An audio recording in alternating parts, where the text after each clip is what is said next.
ગુજરાતી સામુદાયિક ખેતી સહકારી મંડળી લિમિટેડ દ્વારા મામલતદાર શ્રી રાપરની કચેરીએ મુખ્યમંત્રીશ્રીને આવેદનપત્ર આપવા માટે મામલતદાર શ્રી રાપર મહાજનને આપવા માટે આવેલ છીએ.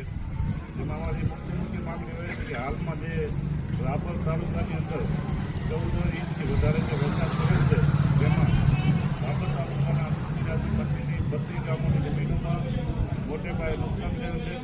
બંધબારા થઈ ગયો છે, જમીનનું ધોવાણ થઈ ગયું છે અને જમીનમાં જે અમારા સુભાષોએ પાક વાવેલા હતા તેનું પણ નુકસાન થયું છે.